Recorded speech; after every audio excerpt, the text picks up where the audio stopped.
Hi, so I'm Zoe and I'm going to read you Shelly in Shock. The sun shimmered over the savannah as Shelly the tortoise sat under the cooling shade of her favourite tree, right next to her favourite yellow flowers. She watched her friends play with a huge happy smile spreading across her face. Monty the monkey zoomed around all of the other animals playing chase, while Shelly was in her happy place by the tree. She was happy not joining in because she preferred to be at tortoise speed, slow or completely stopped. Shelly rested, Shelly watched. Shelly dozed and Shelly smiled. Shelly breathed in the delicious sweet scent of the beautiful bright flowers when bzzz, ouch! Oh, bzzz, oh no, what happened? Oh no! A large buzzing bee had landed on Shelly's nose with a zing and a ding. She felt the sting. Oh, poor Shelly, huh?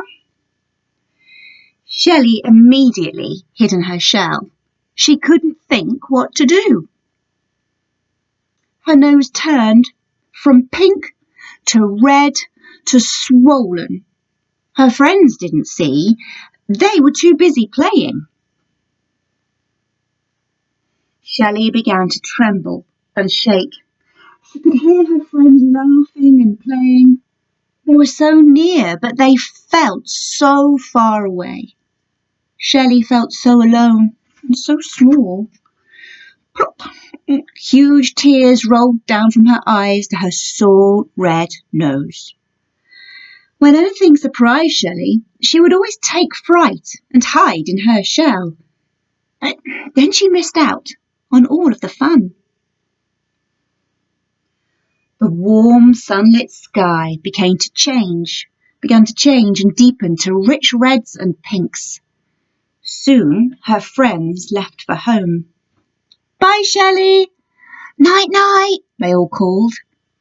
The animals thought she must be fast asleep because they didn't hear her little voice stutter out, please, help me. Shelly wasn't sleeping at all. In fact, she was lonely and worried. She wanted to be with her friends. Shelly thought back to earlier that day. What if there's a bee out there waiting for me? Should I stay in my shell? Will my nose always hurt? What should I do?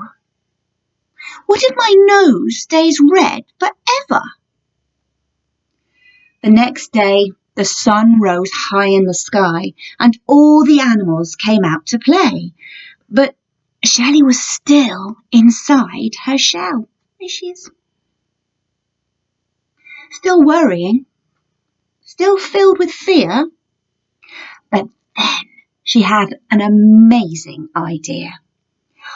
I'll live in my shell forever. Then I'll be safe. The outside world is too dangerous for me. But then she realised what that would mean. Oh no, she thought, that won't do at all, because I'll never get to see my friends, or play with them, or sit by my favourite flowers, it seemed hopeless. She didn't know what to do. No fun, no friends. Zora the zebra, Monty the monkey, and Ollie the ostrich all tried to encourage Shelly out to play. They became worried too. They tried to persuade her out with juicy leaves, yellow flowers, and even Monty's bananas. But nothing helped her to stop being frightened. Shelly remained in her shell.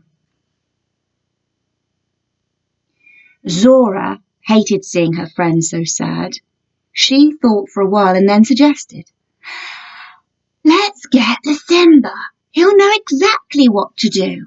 Great idea, agreed Ollie, who hurried off into the bush on his long legs in search of Lucinda, the friendly lion.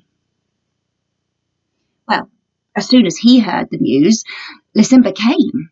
He was brave, strong and wise. He was the king of the savannah, after all. Monty leapt up and down in the air as he exclaimed to Lysimba, "Oh my God! Oh my God! Can you believe it, Lysimba? She's been in her shell since yesterday afternoon! Yesterday afternoon!" "She won't come out to play," said Ollie Ostrich. "She won't even sit by her favourite flowers," said Zora. Murmured Lysimba. "Sounds like shock to me."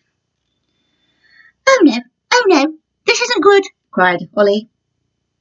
"I wonder if she is hiding from something," continued Lysimba.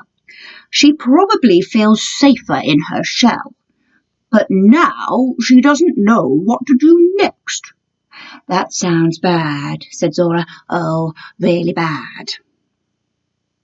Lysimba looked at Shelly's safe shell and slowly gathered everyone close around.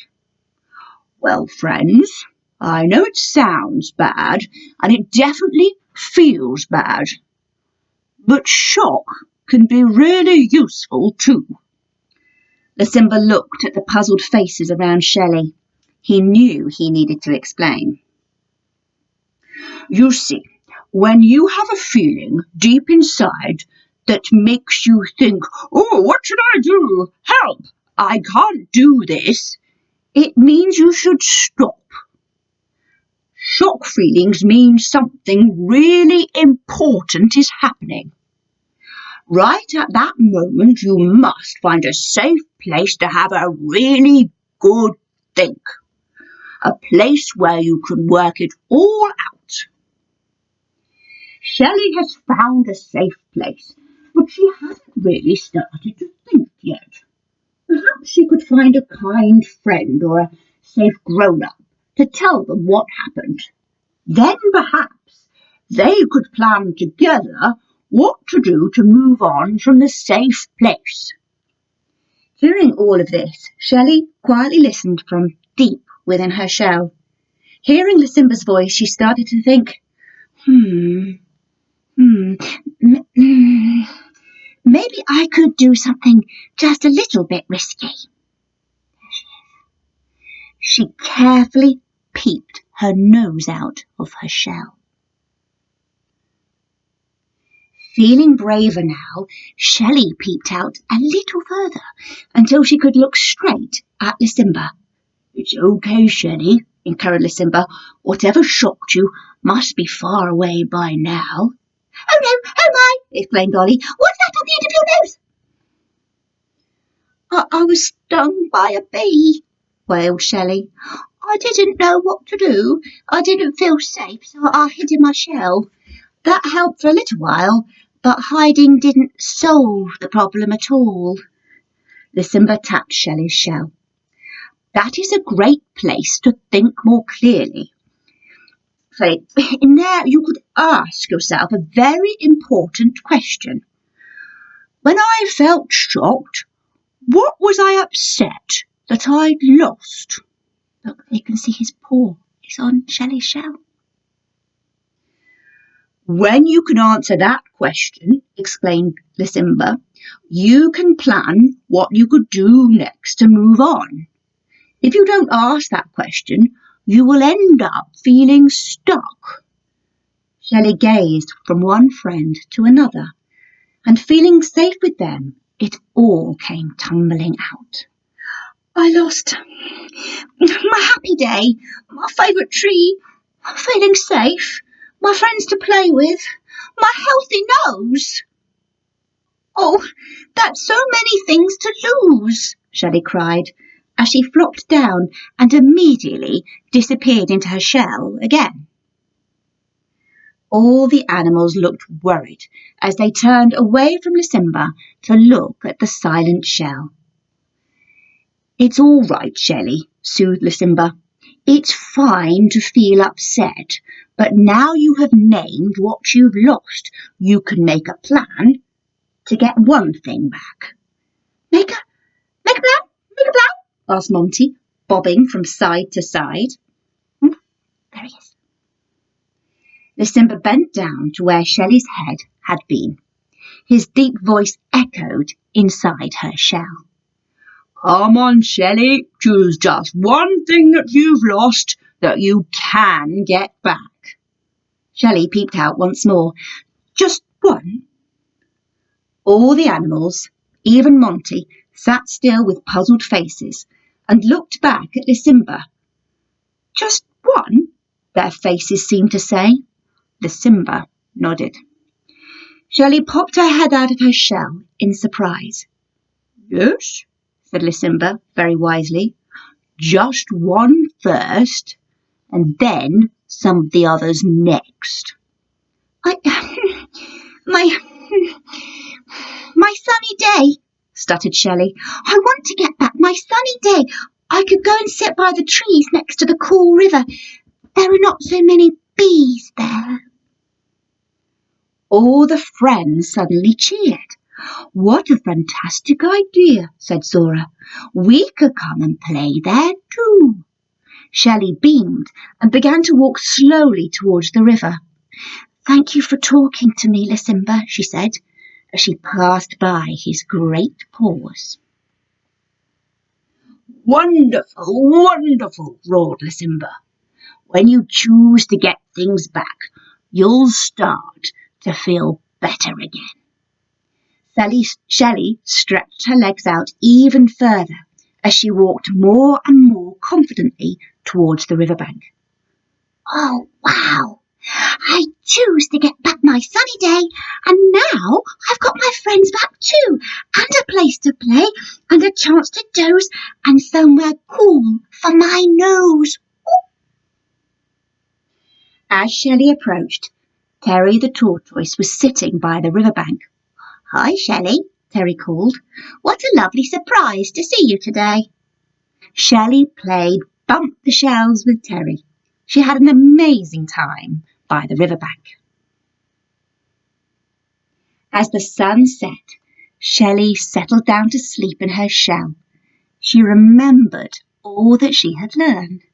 Her shop had been useful to get her to her safe place, but now she knew how to plan there too, and how to move on again. Lysimba had made even taking little risks feel safer. Shelly's special friends had encouraged her too. She drifted off to sleep, looking forward to more fun the next day. So things to think about after that story. Lysimba said Shelly's shell was a safe place to have a really good think. Where would you go to have a really good think? Who could you talk to? Who could help you to make a plan to get life moving again, even in different circumstances, in different ways? What did Shelly also get back when she acted on her plan to get back just one thing? A sudden problem means that the Savannah friends have had to change where they play. With the help of wise Lysimba the lion, Shelly and her friends learned in that story that shock can be very useful. So this was the first of 7 books in which the friends learned together how their emotions can help them to solve problems in the best way possible. So there's 6 more stories to come. Thank you for listening. Bye.